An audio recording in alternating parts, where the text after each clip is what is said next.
voltando, retomando aqui, quando que a medicação entra como uma ferramenta terapêutica possível e, às vezes, muitas vezes necessária para a gente tratar o mutismo seletivo, tá? Então, lembrando, o mutismo seletivo está dentro do que chamamos de transtornos de ansiedade, tá bom? É um dos transtornos de ansiedade. O que é um transtorno de ansiedade? É quando uma ansiedade adaptativa, lembra que a ansiedade é importante para a nossa vida, tá? Nós precisamos da ansiedade para executar uma série de atividades do dia a dia, tá? Eu preciso da ansiedade, ela faz parte, é necessária, e ela precisa ser proporcional a um determinado evento. Isso a gente chama de ansiedade adaptativa. Em algumas circunstâncias, por diversos motivos, essa ansiedade ela passa a ser frequente, ela passa a ser intensa e ela passa a ser desproporcional a um determinado evento, tá? E aí, quando a gente tem essas características, essa ansiedade se torna patológica. Ela deixa de ser fisiológica, adaptativa, e ela passa a ser patológica. Um exemplo disso, uma criança que vai iniciar a vida escolar, vai para a escola ali, no primeiro aninho, ou às vezes no infantil. É natural que ela sofra de alguma ansiedade, é importante. Ela vai ter que sentir ansiedade para entender, para fazer uma leitura adequada daquele ambiente, para entender o que está acontecendo. Ela vai ter que ficar mais ressabiada no começo, entender o movimento daquele novo cenário que ela está entrando em contato, para daí ela poder ir devagarinho se acostumando e essa ansiedade vai diminuindo, tá? Quando que essa ansiedade deixa de ser fisiológica, adaptativa, e ela passa a ser patológica? Quando a criança passa a ter um sofrimento enorme para ir para a escola, quando ela chega lá e ela tem um sofrimento subjetivo, ela não consegue entrar na escola, ela não consegue ir, ela fica chorando, ela pensa o tempo todo na mãe e no pai, ela pede para ir embora. Aí a gente está falando de uma ansiedade patológica, uma ansiedade que extrapola os limites da ansiedade fisiológica adaptativa.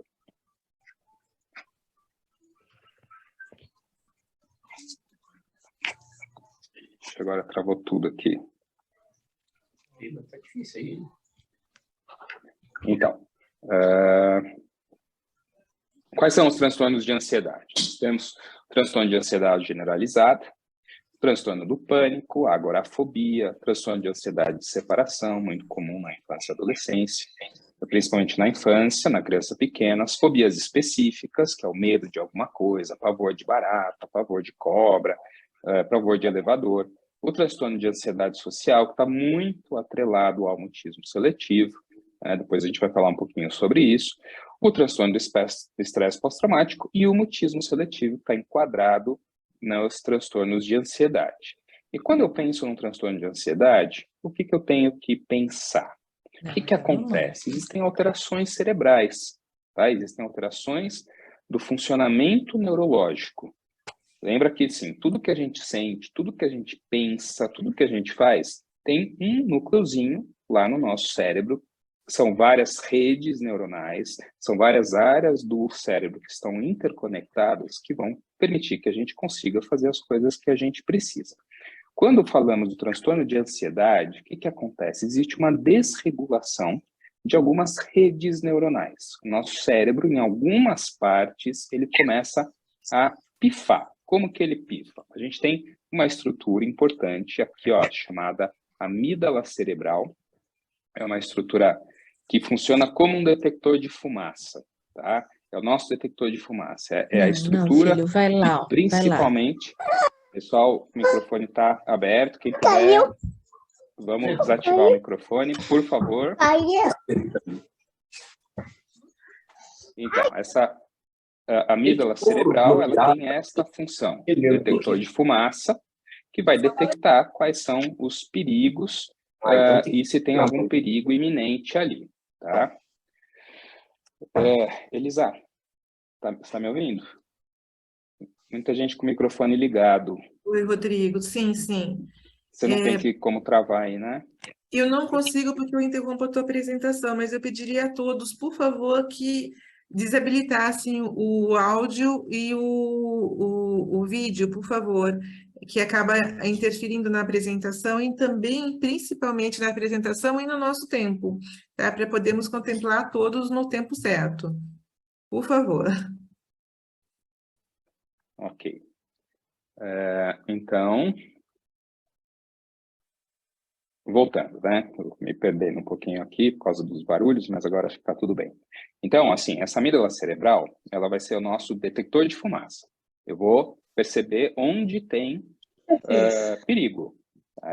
Eu vou ficar, é como se fosse um radar captando onde tem perigo, onde eu preciso me preocupar, o que eu tenho que fazer diante de uma determinada situação.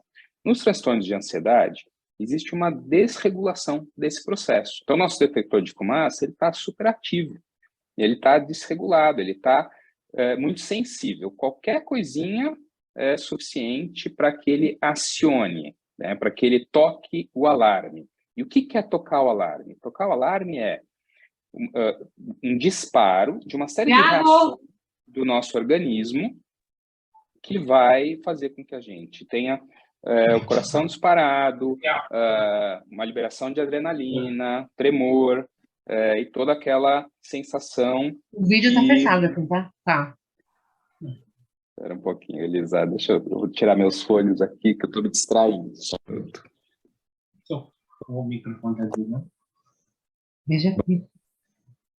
Pessoal, lembrando de fechar os microfones, por favor. E aí, o que faz com que essas conexões se desregulem? Tá? Por que eu tenho lá uma alteração de uma circuitaria neuronal? Genética, a gente herda uma predisposição a ter transtornos de ansiedade.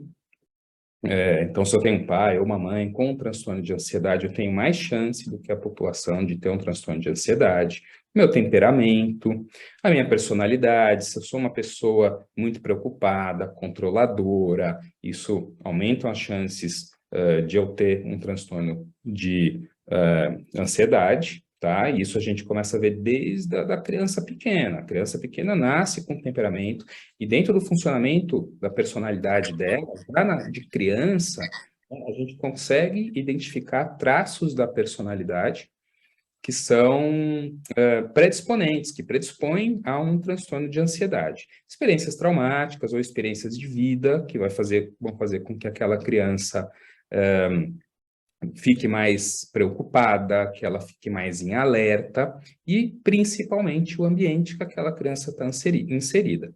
Se a criança está inserida num ambiente que é extremamente ansiogênico, que desperta ansiedade, né, as chances são maiores dela ter ansiedade, tá? E aí, assim,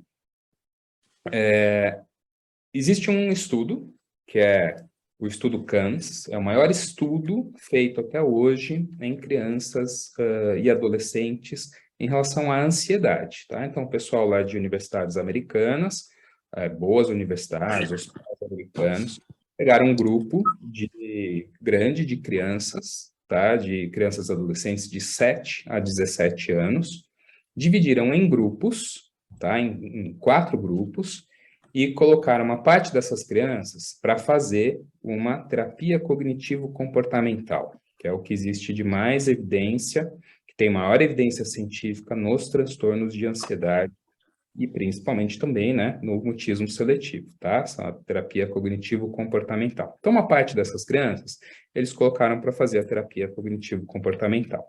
Uma outra parte dessas crianças, eles colocaram para tomar apenas a medicação. Então, um grupo tomou só a medicação, o outro grupo fez a terapia cognitivo-comportamental, um terceiro grupo, que é o chamado grupo combinado, as crianças tomaram a medicação e fizeram uma sequência de terapia cognitivo-comportamental de 16 semanas, e um quarto grupo que não foi feito nada, tá?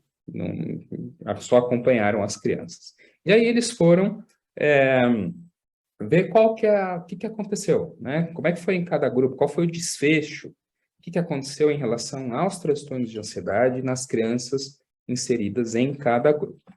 E aí eles descobriram que 51% daquelas crianças que passaram apenas pela terapia cognitivo-comportamental tiveram uma melhora significativa, tá? Tiveram uma melhora.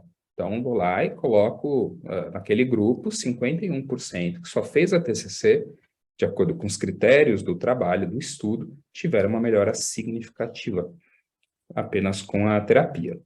O outro grupo, que tomou apenas medicamento, teve uma melhora de 60%. Tá? Uma melhora também significativa de 60% daquele grupo. E o grupo combinado, que tomou a medicação e fez o tratamento cognitivo-comportamental, foi o grupo que teve a maior melhora. 81% das crianças deste grupo teve uma melhora expressiva, uma melhora significativa, tá? Então, o que esse trabalho conta pra gente? Ele conta que a terapia isolada tem efeito, não para todas as crianças. A medicação isolada tem efeito, não para todas as crianças. E o grupo que recebeu a terapia comportamental e o tratamento medicamentoso foi o grupo que teve uma melhor resposta terapêutica daqueles sintomas de ansiedade, tá? Então, esse estudo mostra para gente que as medicações, elas podem ser importantes, elas têm uma eficácia e elas são uma ferramenta para a gente usar no tratamento do mutismo seletivo e dos transtornos de ansiedade de uma maneira geral, tá? E aí vamos pensar um pouquinho, começamos a pensar aqui, quando que a gente deve entrar com a medicação? Quando o uso das medicações deve ser considerado? Que é uma grande dúvida, é uma dúvida dos pais, de profissionais. Então, eu criei uma equação aqui para deixar um pouquinho mais didático, para a gente pensar juntos, para tentar exemplificar como que a gente faz esse raciocínio, tá? Agora que eu consegui. Agora eu consegui aqui. Eita. Desculpa, pessoal, estou meio atrapalhado aqui com a tecnologia. Então, quando que o uso das medicações deve ser considerado? Essa equação que eu montei para ficar mais didático, então a gente vai pensar em algumas variáveis que vão levar a uma decisão compartilhada, que eu vou explicar o que é, tá bom? Então, o que é o x da nossa equação? X mais y mais z igual a uma decisão compartilhada. O que é o x da nossa equação? Que é uma das variáveis mais importantes nessa decisão. É o prejuízo, o sofrimento que essa criança ou esse adolescente tem na vida, né, por causa do mutismo seletivo, tá? Então, isso é uma variável super importante nesse nosso pensamento, nessa nossa decisão. Então, aquela criança, ela tem um prejuízo muito grande, um sofrimento muito grande, ela está tendo um impacto enorme na sua vida, tanto acadêmica quanto social, e etc. Essa é uma variável que a gente tem que considerar na hora da decisão, tá? E aí, parafraseando aqui o Dr. Stephen Kurtz, que é um dos maiores estudiosos do tema do mutismo seletivo, ele fala, uma frase dele que eu acho muito interessante, que ele fala assim: cada dia com o transtorno não é neutro, né? Ele faz a seguinte comparação: se uma pessoa, uma criança, tem uma fobia de cobra, né, então ela tem pavor de cobra ou de barata, que seja, ela vai de vez em quando entrar em contato com essa fobia, né? Vai ser de uma vez ou outra vai entrar em contato com uma cobra ou com uma barata. Então, o impacto na vida de uma pessoa que tem uma fobia específica de cobra é muito pequeno, tá? É um sofrimento. Quando aquela pessoa encontra aquela cobra, é um sofrimento enorme. Muitas vezes tem que fazer um tratamento. Mas o impacto no resto da vida é muito pequeno. Muito diferente com o que acontece com as nossas crianças que sofrem de mutismo seletivo. Todo dia tem uma consequência daquele transtorno que está instalado lá, tá? Então, cada dia não tratado, o que acontece? Existe um reforço do hábito da evitação. Cada dia que passa, a criança passa a evitar mais falar com os outros. As habilidades sociais não são treinadas, né? Quando a gente se envolve numa interação social, a gente treina as habilidades sociais. E se eu não engajo numa interação social, porque eu sofro de ansiedade, Eu não consigo conversar, eu não consigo falar, eu não consigo me expressar, eu estou deixando de treinar essas habilidades sociais. Cada dia não tratado reforça a ideia de que aquela criança é a criança que não fala, né? Ah, olha lá, aquela criança é aquela que não fala. E cada dia não tratado, isso com o passar do tempo vai diminuindo o senso de autoeficácia que a criança tem. O que é o senso de autoeficácia? Que é uma característica extremamente importante no desenvolvimento de uma criança. Eu entender que eu consigo fazer as coisas, que eu dou conta. Puxa, eu tenho um problema, uma dificuldade, eu vou lá e vou enfrentar, eu dou conta. Cada dia que a criança passa com o mutismo seletivo e incapacitada de falar com os outros, de se comunicar adequadamente, de interagir adequadamente, esse senso de autoeficácia que é extremamente importante para o desenvolvimento, para a trajetória de desenvolvimento de uma criança, ele vai diminuindo e tem uma consequência direta na autoestima da criança. Qual que é o Y da nossa equação? Né? É a presença de comorbidades. Então, quando eu vou avaliar uma criança para decidir se vamos entrar ou não com uma medicação, eu tenho que ver se existem outras comorbidades, se tem outros problemas, outros transtornos associados. Então, se aquela criança está deprimida, se existe uma criança que tem traços autistas ou está no espectro autista, se ela tem TDAH, se ela tem um outro transtorno de ansiedade, se ela tem um transtorno obsessivo-compulsivo e assim por diante, tá? Quanto mais comorbidades estiverem presentes, maiores as chances de a medicação ser necessária, tá bom? Então, coloquei como exemplo aqui, se a gente tem um mutismo seletivo leve, por exemplo, que não seria necessária uma intervenção medicamentosa, mas eu tenho um toque grave associado, né? Aí, isso tem muita chance de eu ter que entrar com uma medicação para tratar o toque e quebra, eu vou tratar o mutismo seletivo, tá? Então, tudo isso entra no nosso raciocínio. Qual é a variável Z da nossa equação? É a falha ou o não acesso às intervenções sociais. Então, isso é muito importante quando a gente vai decidir sobre medicação, tá? Então, uma criança com mutismo seletivo, nós começamos a fazer a intervenção psicossocial, uma terapia de conversa com a escola e etc. E nós vamos observar a falha, ou, na verdade, a eficácia dessa intervenção. Então, puxa, a criança começou a intervenção e ela está dando sinais de melhora. Ela vem progredindo, ela vem diminuindo o sofrimento, o impacto do mutismo seletivo. Né? Opa, peraí, essa criança está em desenvolvimento, ela tem boa chance de não precisar estar respondendo a uma intervenção psicossocial, tá bom? E aqui no nosso Brasil, a gente tem que considerar essa característica. São poucas as pessoas que têm acesso a uma intervenção adequada. É claro que sempre devemos buscar uma intervenção psicoterapêutica, né? Uma intervenção não farmacológica adequada. Pessoal, vamos entrar do áudio, desligar o áudio, por favor. Por favor. Então, aqui no Brasil, a gente tem, o Brasil é um país enorme, né? A gente tem poucos lugares que têm uma intervenção adequada, então isso tem que ser considerado também na hora de fazer ou não a escolha da medicação, tá?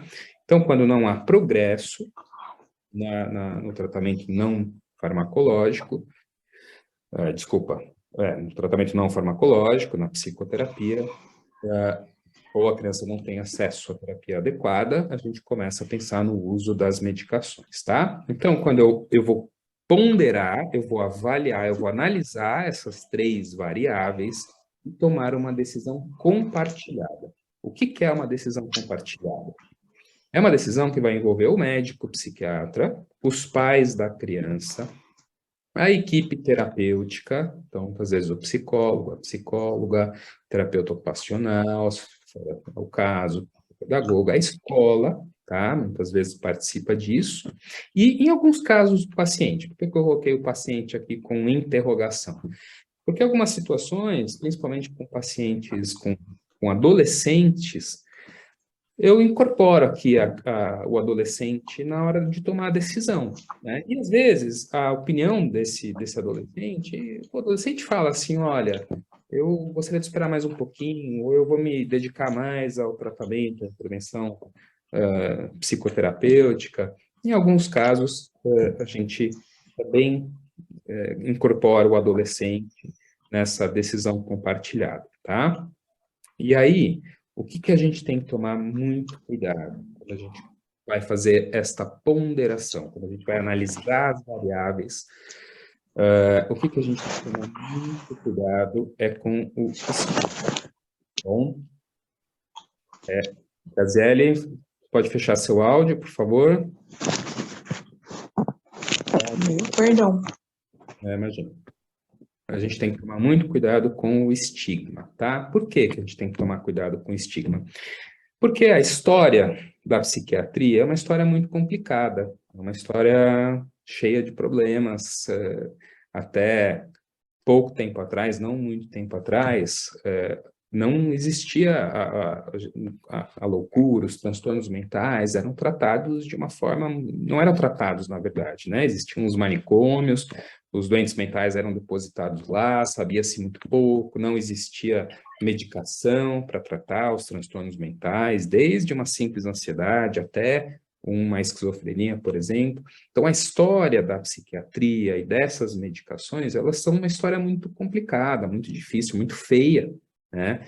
E quer queira, quer não, isso está impregnado na nossa cultura, né? A quantidade de pais ou pessoas, no geral, que evitam, que têm medo de procurar um tratamento especializado, que têm medo de iniciar uma medicação, é enorme, né? Por quê? Porque a gente está impregnado por uma cultura da história da loucura, da história do transtorno mental, da história das doenças emocionais, né? Está muito enraizado ainda, tá? Então, a gente precisa, dentro desta ponderação aqui, ó, dessa decisão compartilhada, a gente tem que tomar muito cuidado para a gente não cair no estigma que os transtornos mentais têm e tomar uma decisão baseada no estigma e não na realidade que a gente precisa olhar, tá? Então,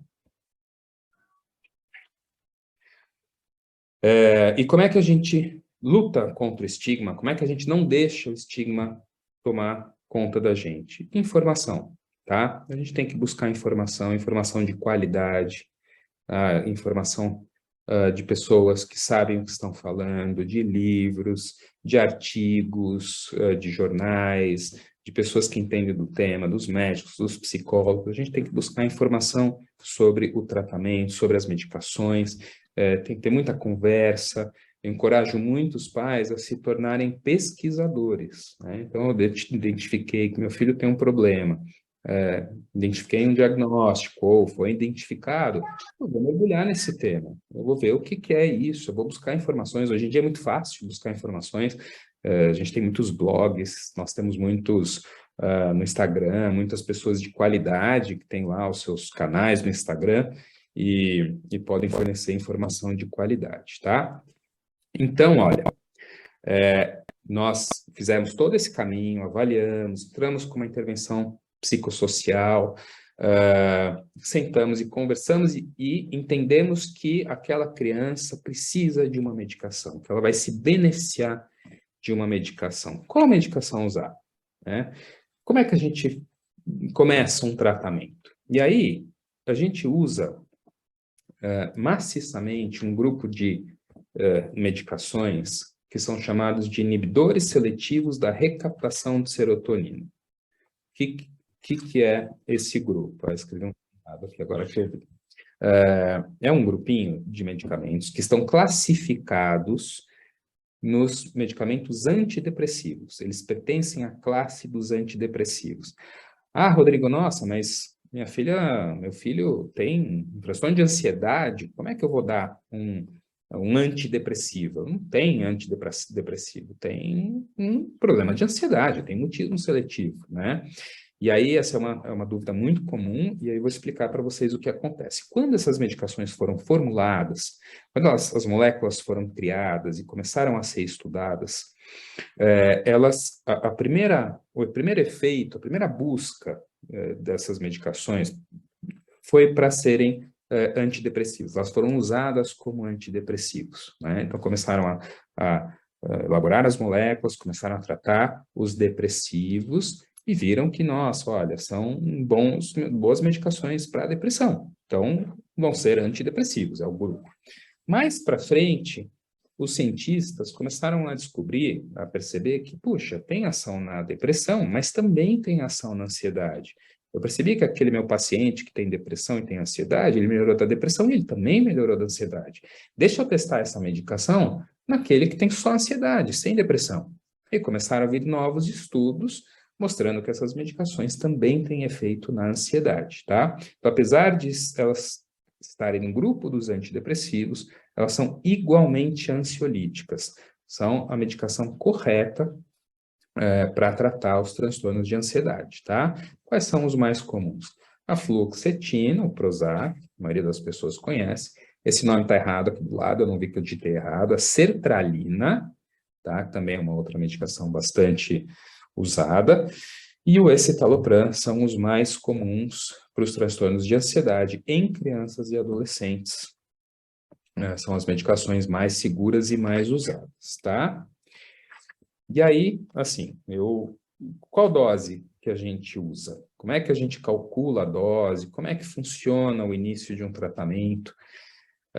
A gente tem uma máxima na psiquiatria da infância e adolescência, que é start slow and go slow. O que significa isso? A gente começa em baixas doses e vamos subindo lentamente a dose.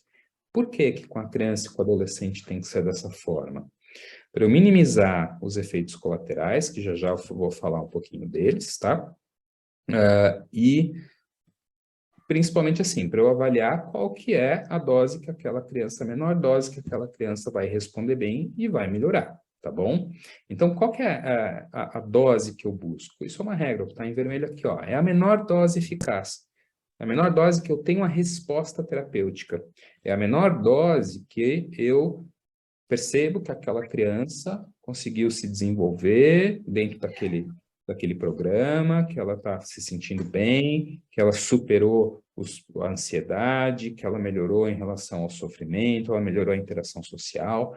Essa é a minha meta terapêutica, tá? E eu vou chegar na dose em que eu consiga chegar nesse resultado.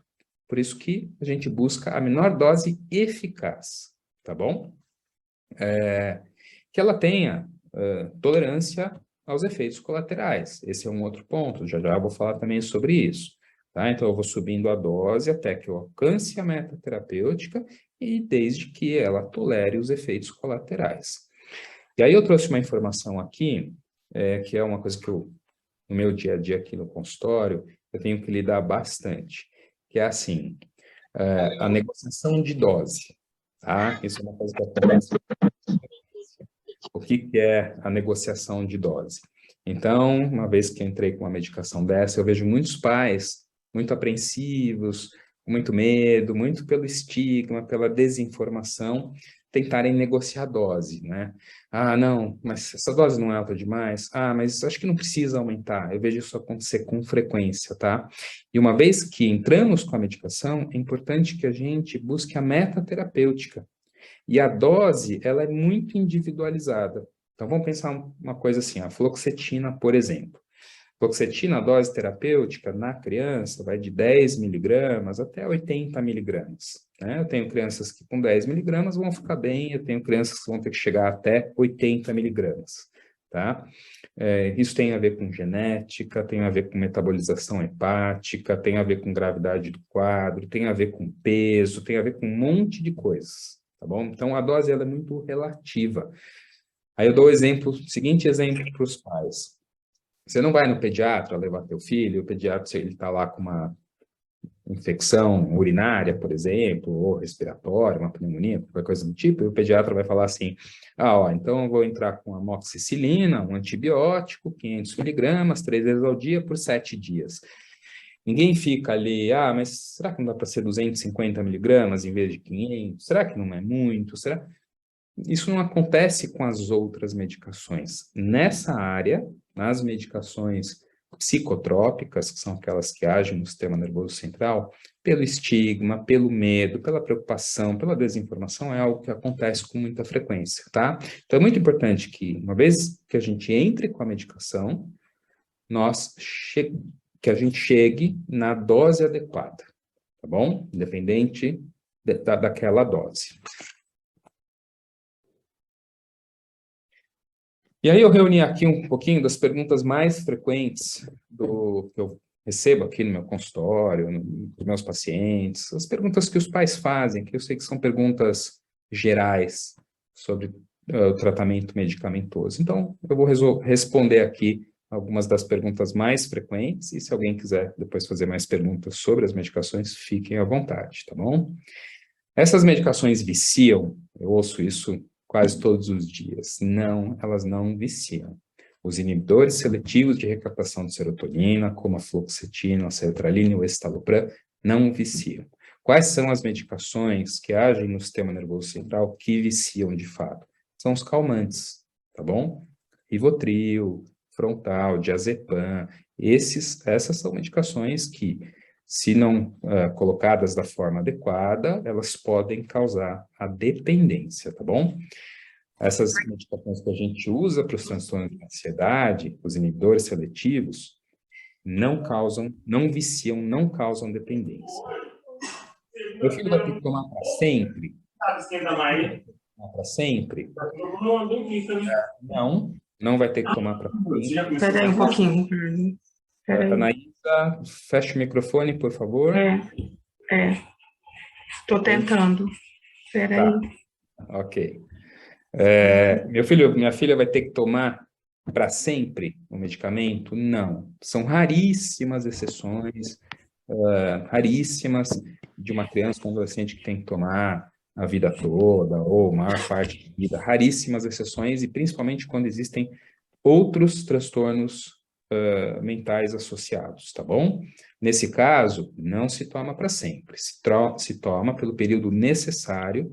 E qual que é esse período necessário? Por quanto tempo uma criança, um adolescente tem que tomar uma medicação dessa? Aí depende, tá bom? Em princípio, qual que é a regra que usamos? A gente atinge a remissão dos sintomas, que é a fase aguda do tratamento. Então, a criança chega aqui, ela está com mutismo seletivo, por exemplo, ou algum outro transtorno de ansiedade, a gente decide entrar com a medicação, eu entro com a medicação buscando a remissão dos sintomas. O que significa isso? Que ela não tenha mais sintomas de ansiedade. Ansiedade patológica, hein? Vamos lembrar da diferença que eu fiz, da diferenciação entre ansiedade adaptativa e ansiedade patológica, tá? Então, que ela deixe de ter ansiedade patológica, tá?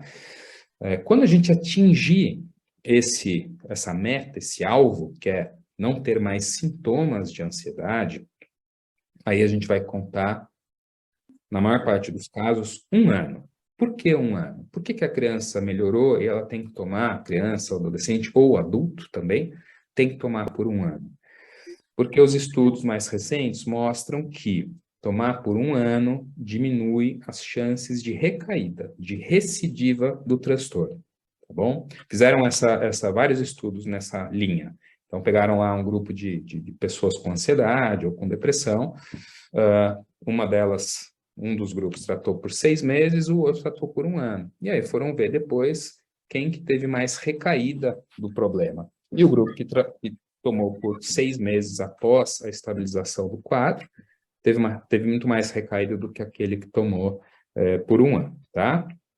Então, assim, essa é uma regra inicial, mas isso pode variar muito, tá? Pode variar muito. Então, vamos imaginar que eu entrei com a medicação para uma criança, ela teve uma boa resposta, conseguimos a remissão dos sintomas, começamos a contar 1 ano, e aí, dali 1 ano, ela passa por uma situação, sei lá, tem que mudar de cidade, ela tem que mudar de escola, teve uma perda de um familiar, uma perda importante, eu vou tirar o remédio, uma situação extremamente delicada? Não vou. Eu vou esperar um pouquinho mais, eu vou deixar o cenário, o ambiente estar mais propício para que eu possa retirar a medicação, tá?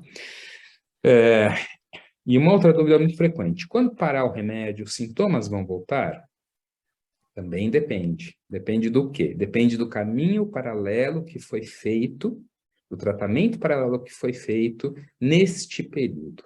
Então, o que é algo extremamente importante nessa área? Então, a gente começa a medicação, mas paralelamente é essencial, absolutamente essencial, que essa criança receba as intervenções psicossociais.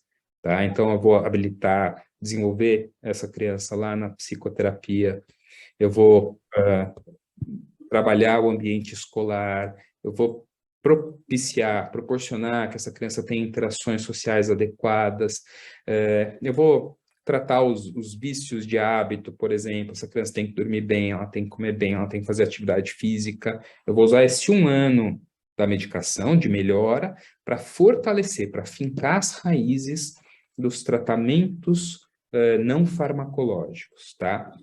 Isso vai fazer com que eu aumente muito as chances de tirar a medicação e a melhora se sustentar, tá bom? O que eu vejo aqui na minha prática clínica? Quando esse caminho paralelo ele é bem feito, lá na hora de tirar o remédio, tiramos a medicação e a criança fica super bem, tá? Quando esse caminho não é feito de forma adequada, geralmente a criança pode ter algum retorno de sintomas com a retirada da medicação, ou fica bem por um tempo e depois pode ter algum retorno de sintomas. Por isso que é super importante, extremamente importante, a terapia e todas as intervenções psicossociais. E com relação aos efeitos colaterais? Ouço essa pergunta com muita frequência. Vai deixar meu filho babando? Eu ouço essa palavra, inclusive, né? Tenho medo de meu filho ficar babando. Não, não vai deixar o filho babando.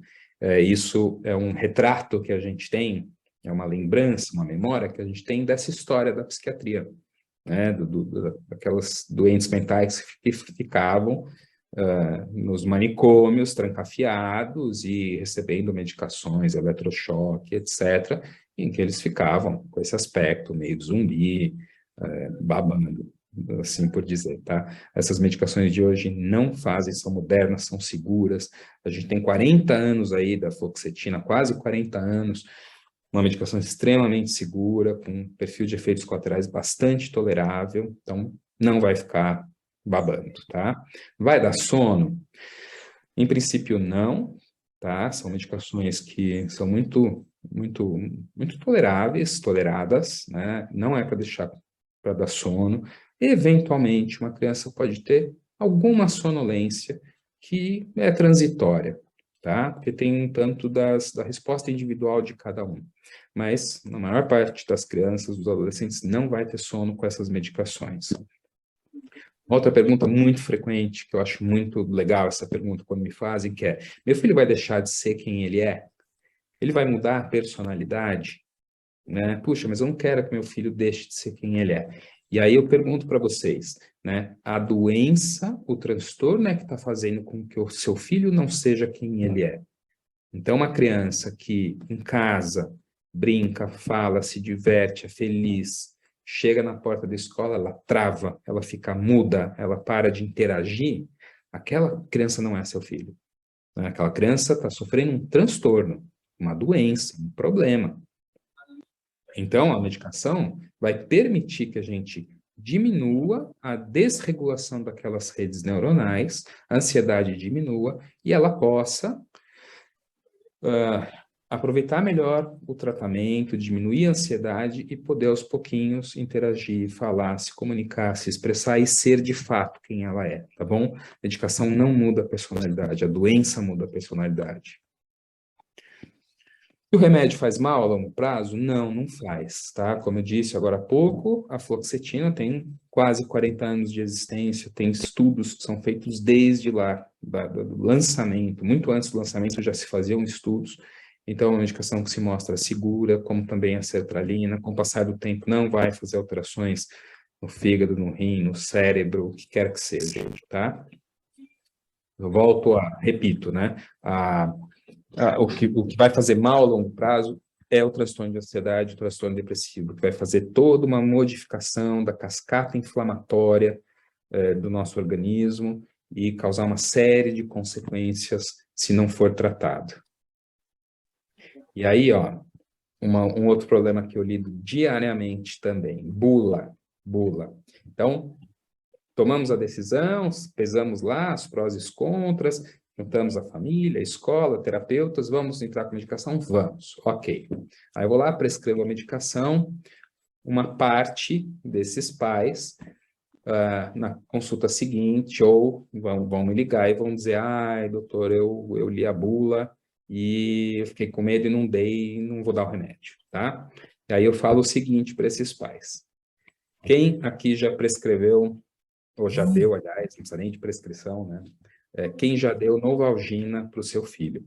Acredito que 100% de nós, eu também sou pai, demos e damos Novalgina, dipirona, para os nossos filhos, né? E aí eu pergunto para os pais assim, ó, você já deu dipirona, Novalgina para o seu filho? Ah, já dei, tá. Eu falei, eu te convido a ler a bula da Novalgina, vai lá, vai dar uma lidinha na bula. E aí você vai encontrar na bula a seguinte... Encontrei isso na internet sobre bola seguinte. Peraí. Aí você vai encontrar uma reação chamada necrólise epidérmica tóxica. Está lá na bula da Novalgina, que leva a este quadro que vocês estão vendo aí. Tá? É uma reação alérgica da pele que a pessoa fica como se fosse uma grande queimada, né? Como se tivesse sofrido queimaduras. 25% das pessoas que têm a necrólise epidérmica tóxica vão a óbito, morrem, tá? 25%. Ou você pode encontrar a chamada reação ou síndrome de Stevens-Johnson, que é um outro problema que está lá na bula da Novalgina. 5% das pessoas que desenvolvem essa síndrome vão a óbito também, tá? E aí pergunta-se assim, então não vou dar nem Novalgina, não vou dar nada. Não, são reações extremamente raras. Pode continuar dando Novalgina, né? É uma coisa de mais de 1 em 1 milhão, é extremamente raro. E quando acontece, a gente detecta cedo. Puxa, olha, deu a dipirona, começou a ter manchas na pele, né? Então, o que a gente tem que fazer? Vamos interromper, entra com tratamento e tem uma chance muito grande de não deixar que isso evolua, tá? Então, quando uma pessoa, um pai, uma mãe, vai para uma bula dessas medicações, é claro que vai ter lá algumas reações muito raras que são um pouco mais graves, mas assim, entra no mesmo raciocínio da Novalgina, são muito, muito raras, não justifica não entrar com essas medicações por essas possibilidades extremamente raras, tá? E o mesmo raciocínio. Como na criança a regra é a gente começar com uma dose baixa e subir aos pouquinhos a dose, quando acontece a criança ter algum efeito colateral mais chatinho, na hora a gente detecta, os pais entram em contato, se posicionam, né? Ó, meu filho está sentindo isso, e a gente vê se é algo do remédio, você tem que interromper a medicação, você tem que esperar mais um pouquinho, e assim por diante, tá? Quais são os efeitos colaterais mais comuns? Algum desconforto gastrointestinal, às vezes solta um pouquinho o intestino, às vezes dá um pouco de náusea, pode dar um pouquinho de dor de cabeça no início da medicação, pode dar um pouquinho de boca seca, algum suor, alguma agitação pode acontecer, ou uma leve sonolência e algum aumento da ansiedade no início do tratamento, tá? Para 99% das crianças ou adolescentes que iniciam uma dessas medicações, eles vão ter, se tiverem, a maioria não tem, mas se tiver, vão ter esses sintomas de leve intensidade e transitórios. Em 1, 2 semanas passa, e aí começa a ver todo o benefício da medicação, tá? Então, são medicações seguras. Para a gente fechar aqui nosso encontro, resumindo, né? Quando que eu vou pensar numa medicação? Quando existe um sofrimento significativo, um impacto enorme na vida dessa criança, um impacto social e funcional, né? A criança tem problemas na escola, problemas acadêmicos por causa do mutismo seletivo ou do transtorno de ansiedade. Quando existe uma falha na intervenção psicossocial, ela não consegue fazer com que a criança atinja o resultado que a gente busca, e a presença de comorbidades, tá? quando isso está presente, essas condições, a gente tem que começar a pensar no uso das medicações, tá bom? Então, esse era o meu recado. Desculpa as trapalhadas aqui com a tecnologia, ainda me perco um pouquinho, mas é isso, estou disponível para... A gente tem alguns minutinhos para perguntas. Rodrigo, muito obrigada pela apresentação. Eu acho que agora nós podemos abrir, temos 5 minutos para as perguntas para iniciar a próxima palestra. Temos algumas aqui no chat que já foram feitas, não sei se você quer que eu leia para você. Eu posso ler aqui, Elisa. Pode? Então, tranquilinho, por favor. Acho que se você sair da tua apresentação... Fica melhor, né? Isso. Tá. Pronto.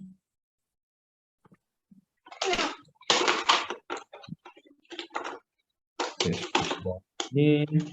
Isso. Olha lá, então da Elisângela. Meu filho toma êxodo, usou escitalopram, iniciou com 2 gotas até chegar a 10 gotas. Com 40 dias de medicação, ele já se comunicou com a família e na escola. Não teve efeito colateral nenhum, só teve a infância dele de volta. Olha que legal. Obrigado, Patrícia. É Patrícia, né? Obrigado, Patrícia, pelo teu depoimento. E olha que bacana, né? Êxodo é o escitalopram, uma das 3 medicações que eu citei. Então, ele não teve efeito colateral nenhum, a maioria das crianças não vai ter efeito colateral, tá? Essa é a realidade. Em pouco tempo ele começou a se comunicar com a família e na escola, né? Colateral nenhum, ele teve a infância dele de volta. Olha que bacana. É o que nós costumamos ver, tá? Não é com todo mundo, mas a maioria das crianças que iniciam uma medicação, quando aqueles critérios são preenchidos, vão ter esta trajetória aqui, tá? Uma melhora significativa, uma melhora global, né? A partir de qual idade as medicações podem ser utilizadas? Elas podem ser usadas para evitar, a Caroline falando, Caroline Salcedo, elas podem ser usadas para evitar uma situação de agudização do quadro, mudança de escola, por exemplo, sem dúvida, tá? Sem dúvida, sim. A gente tem as medicações, as doses, né, as prescrições on-label, que é as que estão previstas em bula, e as off-label. O que significa isso? Quando a gente vai na bula, tem lá, ó, essa medicação pode ser usada a partir de tantos anos. Significa que o laboratório fez os estudos que eles precisavam para comprovar a segurança e eficácia daquela medicação a partir daquela idade, tá? Então, a fluoxetina está lá há 18 anos. Por quê? Porque o laboratório da fluoxetina foi lá e fez os estudos a partir de 18 anos.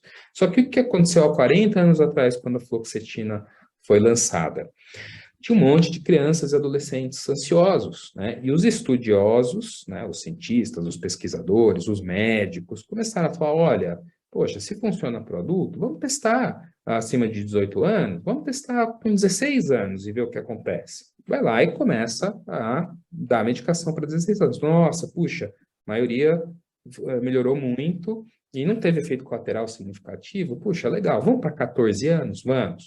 Né? E assim por diante. Tá? Então, a gente tem as medicações, as indicações previstas em bula, acima dos 18 anos a fluoxetina, 12 anos a sertralina, embora isso venha mudando e mude de um país para o outro, né?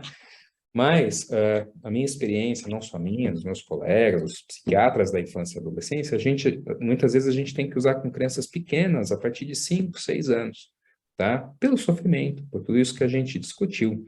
Então, em algumas situações, eu começo em crianças com 5, 6 anos. Claro que a gente privilegia o tratamento não farmacológico em crianças menores. A gente tenta deixar as medicações para crianças um pouco maiores, a partir dos 8, 9 anos, né? Mas em alguns casos não é possível, tá? A gente tem que iniciar mesmo em doses em crianças de menor idade. E prevenir, quando você pergunta aqui... para prevenir um quadro agudo, tá? Então, a criança está lá, ela está bem, mas ela vai mudar de escola e isso é situação extremamente ansiogênica, de ativação de ansiedade naquela criança. Aí a gente tem que pôr na balança, tá? Em alguns casos, sim. Se a gente tem plena convicção de que aquela criança vai se desregular por causa da troca, e existe uma chance enorme dela voltar com os sintomas, por exemplo, parar de falar na escola nova, sim, é um caso que eu consideraria entrar com uma medicação de uma forma preventiva, tá bom? Mas é muito caso a caso, tá, Caroline? A Ana Carla fala que minha filha está tomando 25 gotas de fluoxetina há 47 dias e houve melhoras visíveis. Ela tem 12 anos e apresenta ansiedade de separação, fobia social, talvez, acho que não mutismo seletivo, né? Fobia social e ansiedade de separação. Fobia social é a ansiedade social, tá?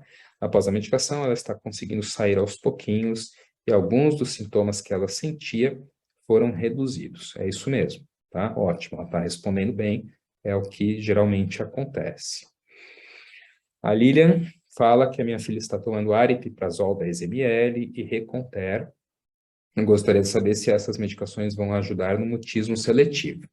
O Reconter é o escitalopram, tá bom? Então, como a colega mais acima aqui falou que a filha dela está tomando o escitalopram com uma ótima resposta, é uma das medicações possíveis e boas. O aripiprazol é uma medicação diferente, tá? É um neuroléptico, é um antipsicótico com ação estabilizadora do humor e uma das medicações de potencialização do tratamento da ansiedade em alguns casos, tá bom? Aí precisaria olhar melhor qual a função que o médico dela entendeu que o aripiprazol seria uma medicação indicada. Às vezes, quando tem comportamentos disruptivos, de muita agressividade, irritabilidade, o aripiprazol é uma medicação possível. Às vezes, quando chegou numa dose adequada do inibidor seletivo e precisamos de uma potencialização do tratamento, o aripiprazol pode ter essa função. Aí precisaria olhar com um pouquinho mais de minúcia para entender por que foi colocado esse aripiprazol. Não é uma medicação para mutismo seletivo, para transtorno de ansiedade, tá? Mas pode ajudar em algumas situações, principalmente em algumas comorbidades.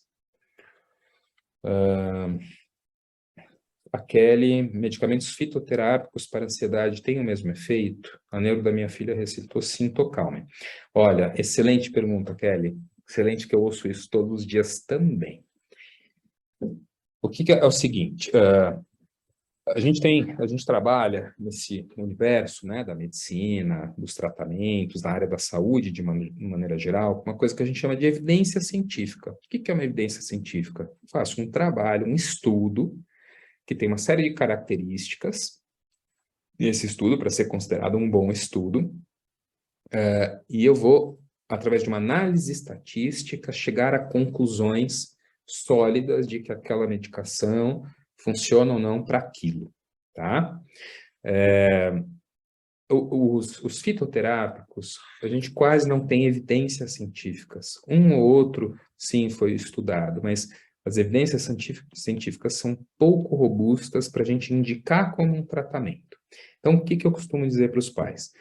Num quadro leve de ansiedade, um Sintocalme da vida, né, Passiflora, o Ansiodorum, é possível de fazer uma tentativa, porque eles têm um efeito modesto sobre a ansiedade, e às vezes, temos o efeito placebo, né? Olha, um remedinho para te ajudar a ficar mais tranquila.